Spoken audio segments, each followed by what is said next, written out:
হ্যাঁ রানীমা, আমি গুরুদেবকে এখানে নিয়ে এসেছি একটা বিশেষ কারণে। কী কারণে সর্বাণী? আপনার মনে আছে রানীমা, আপনি আমাকে বলেছিলেন আপনার মনে নাকি একটা কথা নিয়ে বেশ সংশয় হয়েছিল যে আপনাদের কুলপুরোহিত মশাই বলেছিলেন আপনাকে আর মহারাজকে আলাদা থাকতে হবে, তাই না? হ্যাঁ বলেছিলাম। তখন আমি বলেছিলাম ঠিকই, কিন্তু আমি তো আর গ্রহ নক্ষত্র দেখার মানুষ নই। কিন্তু আমাদের গুরুদেব একমাত্র গ্রহ নক্ষত্র বিচার করতে পারেন, তাই তো আমি গুরুদেবকে এখানে নিয়ে এসেছি। আসলে রানীমা, আমি চাই একবার অন্তত গুরুদেব আপনার আর মহারাজের কুষ্টি বিচার করে দেখুন। খুব ভালো করেছ। আপনি একটু বসুন গুরুদেব, আমি এক্ষুনি কুষ্টিটা নিয়ে আসছি। কি ব্যাপার রানী? কুষ্টি দিয়ে কি হবে? আপনি কখন কুমারহট্টে এলেন? এই তো এই মাত্র আমি এলাম কুমারহট্টে। খুব ভালো করেছেন, খুব ভালো সময় এসেছে।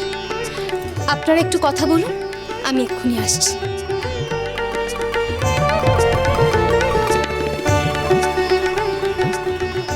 আসলে রানীমার জন্য মহারাজের মন খারাপ হয়েছিল, তাই তো আপনি ছুটে এসেছেন এখানে, তাই না মহারাজ? কথাটা কিছুটা সত্যি বটে। তবে রামপ্রসাদ ঠাকুর কোথায়? উনি তো পালাগান গাইতে অনেক দূরে গেছেন, বড়ই ব্যস্ত উনি।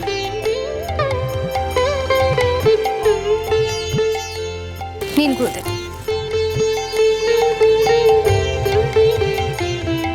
কুষ্টি দিয়ে কি হবে বললে না তো মহারানী?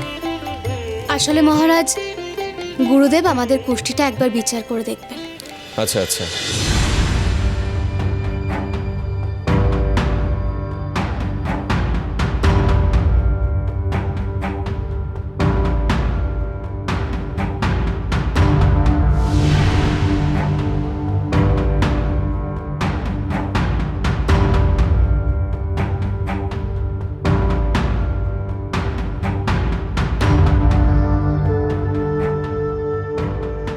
না না না না, আপনাদের বিবাহে কোনো অকল্যাণ ঘটেনি রানীমা, বরঞ্চ আপনাদের বিবাহের কারণে মহারাজের মৃত্যুযোগ কেটে গিয়েছে।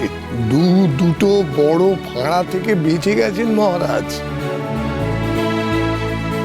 আপনাদের দুজনের বিবাহ অত্যন্ত শুভ ফল বহন করছে, তাই পুনরায় অগ্নিসাক্ষী রেখে বিবাহ পরবর্তী সংসার ধর্ম পালনে আপনাদের কোনো বাধা নেই। ও তো এই জন্য কুষ্টি বিচার। আসলে আমি ঠিক করেছি, আমরা সবাই কুমারহট্টের মানুষ একজোট হয়ে অগ্নি সাক্ষী রেখে মহারাজ আর রানীমা নতুন করে বিয়ে দেব, যাতে আপনারা সমস্ত বাধা কাটিয়ে আবার সংসার ধর্ম পালন করতে পারেন। তাহলে তো আমাদের উৎসবের আয়োজন করতে হয়। কিন্তু তা করা কি ঠিক হবে? বিলক্ষণ ঠিক হবে মহারাজ। আমি বলি, কাল বড় শুভ দিন, কাল বিবাহের শুভ যোগ আছে, তাই কালই অগ্নিদেবকে সাক্ষী রেখে সংসার ধর্মে প্রবেশ করতে পারেন। তাহলে তাই হোক। দেখুন মহারানী, এটা নিশ্চয়ই ঈশ্বরের সংযোগ, না হলে আজ এমন হবে মহারাজ এখানে ছুটে আসতে পারেন। মহারাজ, আপনি কাল এই উৎসবের ঘোষণা করে দিন। কিন্তু রামপ্রসাদ ঠাকুর তো এখন এখানে নেই, উনি আসার পর এগুলো করলে হতো না? না না মহারাজ, ওভাবে ভাববেন না। আসলে ওনার এখনো কদিন লাগবে ফিরতে, আর গুরুদেব যখন বলেছেন কালই শুভ দিন, তখন আমার মনে হয় আর দেরি করা ঠিক হবে না।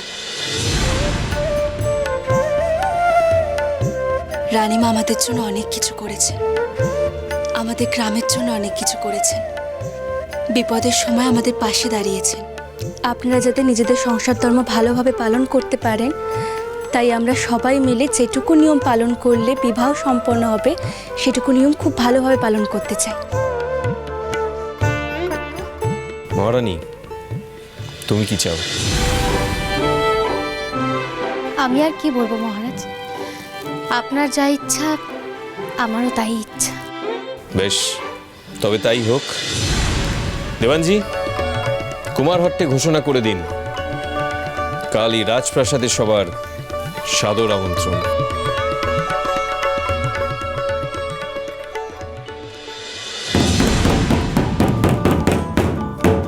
শুনুন শুনুন শুনুন, আগামীকাল রাজা রমাকান্ত এবং রানী ভবানীর বিবাহ নতুন করে সংগঠিত হতে চলেছে।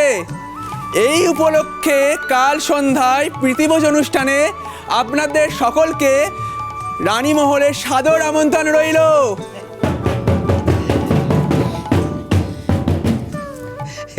আজু এই তো বেড়ে ব্যাপার গো। হ্যাঁ, একটা বেশ ভালো ভোজ হবে মনে হচ্ছে। যেসে ভোজ নয় শ্রীমন্ত মশাই, এ রাজভোজ রাজভোজ। কিন্তু কিন্তু আবার কি হলো? মানে রাজা রমাকান্তের সাথে রানী ভবানীর বিবাহ পুনর্বার সংগঠিত হতে চলেছে,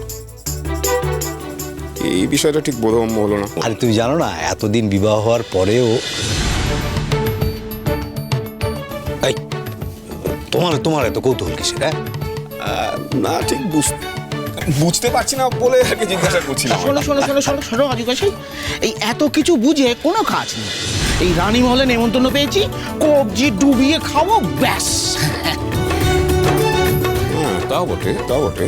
হ্যাঁ, ওই আদার ব্যাপারই হয়ে জাহাজের খোঁজ খবর রেখে তোমার আমার কোনো লাভ নেই, বুঝলে? পক্ষ। হ্যাঁ ছোট কর্তা, সেই উপলক্ষে আজ রাতে মহাভোজের আয়োজন করা হয়েছে। আর মহারাজ আর মহারানী দুজনেই এখন কুমারহট্টের রানী মহলে। তা বেশ তা বেশ তা বেশ, তার মানে ওরা দুজন এখন একটু সংসার ধর্ম পালন করতে চায় তো। আরে কত শখ! ঢেরা পেটিয়ে সবাইকে নিমন্ত্রণ করা হচ্ছে, বিরাট উৎসব হবে। কি বলে? মহোৎসব উৎসব হবে, বড় বড় করে উৎসব হবে। শুনলে কালকুব্জ, বড় করে উৎসব। কালকুব্জ কালকুব্জ, বড় না বড় উৎসব হবে, বড় উৎসব, বুঝতে পারছো?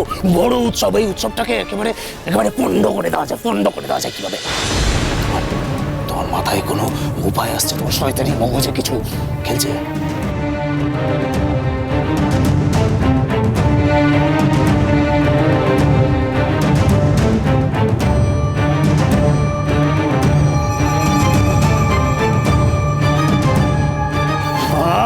এসব আঁকি বুকি কেন করছো? আমি বুঝি না, এসব বুঝি না। মুখে মুখে বলো, কি কি দেখতে পাচ্ছ? মুখে বলো, বলো বলো বলো বলো বলো। কালকুব্জ, দেখতে পাচ্ছ? দেখতে পাচ্ছ? ও উপায় দেখতে পাচ্ছ? বলো বলো, উপায় কি? উপায় একটা আছে দেবী প্রসাদ, একটা উপায় আছে। উপায় আছে, বলো বলো বলো, উপায় উপায় বলো এক্ষুনি।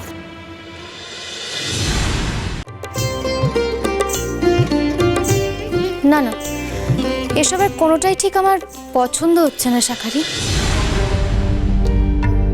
তাহলে রানীমা এটা দেখুন। না, এটাও ঠিক মনের মতো হচ্ছে না, এটাও তেমন ভালো না।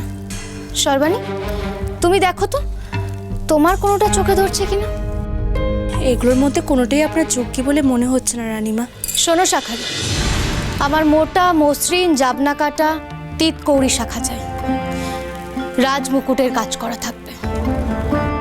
কি হলো শাখারি, অমন করে তাকিয়ে আছো কেন? তেমন শাখা তো আমাদের কাছে নেই রানীমা। নাই থাকতে পারে, কিন্তু রানীমার পছন্দটা তো জানলেন, এবার না হয় সেই মতো। এত কম সময়ে এমন শাখা তো পারবেন না তো? তাহলে এসব ফিরিয়ে নিয়ে যান, এসবের কোনোটাই আমি পরবো না। নমস্কার।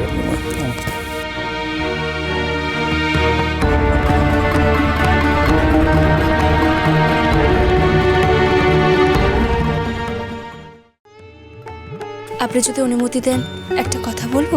অনুমতির কি আছে সর্বাণী, তুমি তো আমার সই, তুমি তো বলবে, বলো। আসলে আমার একজন পরিচিত শাখারি আছেন, আমি দেখছি ওনার খোঁজ পাওয়া যায় কিনা। তুমি কেন যাবে? উনি কোথায় থাকে আমাকে বলো, আমি লোক পাঠিয়ে ওনাকে আনার ব্যবস্থা করছি। না মানে উনি আসলে ঠিক কোথায় থাকেন তা আমি জানি না, কিন্তু আমাকে যেতেই হবে। জানো না তাহলে কোথায় খুঁজবে তুমি ওনাকে? দেখি না ওনার খোঁজ পাওয়া যায় কিনা।